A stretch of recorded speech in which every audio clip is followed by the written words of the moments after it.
Oi, eu sou Maria Antônia, da modalidade A do Clube da Química de 2021 e meu orientador é o Vitor. Hoje eu vim resolver questões sobre química nuclear e radioatividade. A primeira questão eu peguei de uma Olimpíada Internacional de Ciências Júnior. Na conferência de 1998, a Sociedade Nuclear Europeia mostrou muita preocupação acerca do perigo do lixo nuclear. Por exemplo, a desintegração do isótopo SR, um dos elementos mais nocivos à vida, se dá através de emissões beta, de elevada energia, cuja meia-vida é de 28 anos. Considerando uma massa inicial de 24 mg desse isótopo, a massa aproximada em miligramas após 100 anos será... Aí as opções que a gente tem são 1 mg, 2 mg, 4 mg, 8 mg ou 16 mg. Bom, a gente sabe que a cada meia-vida ele perde metade da sua massa. Então a gente pode usar essa fórmula. Massa final igual a massa inicial sobre 2 elevado à quantidade de meias-vidas. Nessa questão ele pede o valor em 100 anos, porém 100 não é um múltiplo de 28, então a gente vai colocar o número para cima, já que ele não quer exatamente o número errado. Então vamos considerar como se fosse 4 meias-vidas, que seriam 112 anos. Fazendo a conta, a gente tem massa final é igual a massa inicial, que é 24 mg, sobre 2 elevado a 4 meias-vidas, que dá, no final, 1,5 mg. Como na questão está pedindo um número um pouco menor do que a gente usou para fazer a nossa conta, a gente sabe que vai dar um número maior do que deu o nosso resultado, porque ele desintegrou menos em 100 anos do que em 112, que foi o que a gente usou. Então, como nosso resultado deu 1,5 mg, mas a gente quer um número um pouquinho maior que isso, então aproximadamente 2,0 mg é o que vai restar em 100 anos. Agora, a segunda questão que a gente vai fazer é uma questão da UFSC. Após novo vazamento, radiação em Fukushima atinge nível crítico. Os níveis de radiação nas proximidades da usina nuclear de Fukushima, no Japão, estão 18 vezes mais altos do que se supunha inicialmente, alertaram autoridades locais. Em setembro de 2013, o operador responsável pela planta informou que uma quantidade ainda não identificada de água radioativa vazou de um tanque de armazenamento. Leituras mais recentes realizadas perto do local indicam que o nível de radiação chegou a um patamar crítico, a ponto de se tornar letal com menos de 4 horas de exposição.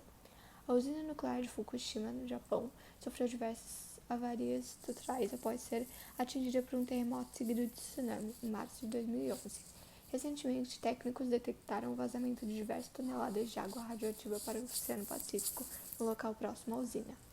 A água radioativa está contaminada principalmente com isótopos de estrôncio, iodo e césio, como o césio-137.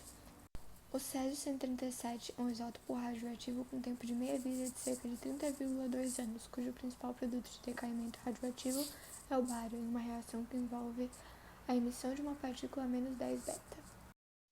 Considerando o texto e as informações fornecidas acima, é correto afirmar que...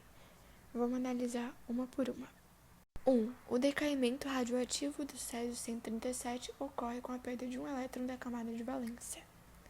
Não, tá errado, porque a gente sabe que o decaimento radioativo ele tem a ver com o rompimento do núcleo e não com a parte da camada de valência. 2. As partículas menos 10 beta emitidas no decaimento radioativo do césio-137 não possuem carga elétrica e não possuem massa, e podem atravessar completamente o corpo humano. Também está errado, porque sim, as partículas betas possuem carga elétrica negativa. As partículas que não possuem carga são as partículas gama. O átomo césio-137 é isóbaro do bário. Sim, essa tá certa, porque ali no númerozinho que tá no slide, o 137 é o número de massa e o número que tá à direita é o número atômico. E, caso alguém não lembre, átomos isóbaros são átomos que possuem o mesmo número de massa. E sim, o césio-137 e o bário possuem o mesmo número de massa.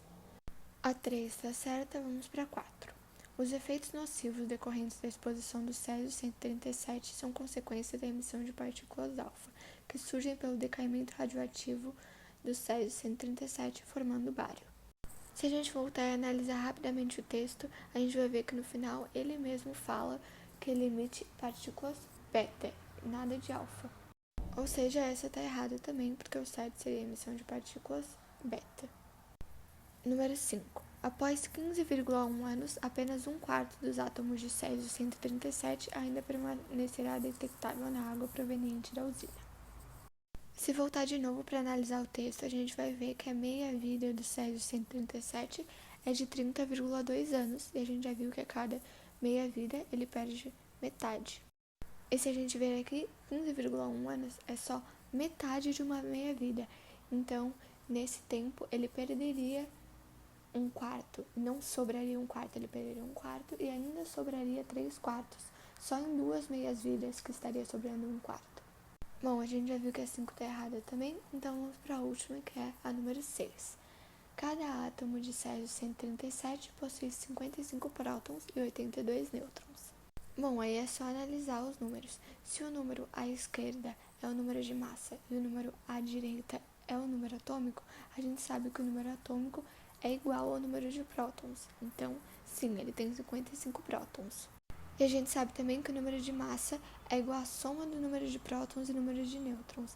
E se o número de massa do Césio 137 é 137, é só subtrair 137 dos 55, que são os números de prótons, e a gente vai ter o resultado dos números de nêutrons, que sim dá 82. 137 menos 55, 82 nêutrons. E foi isso, gente. Muito obrigada.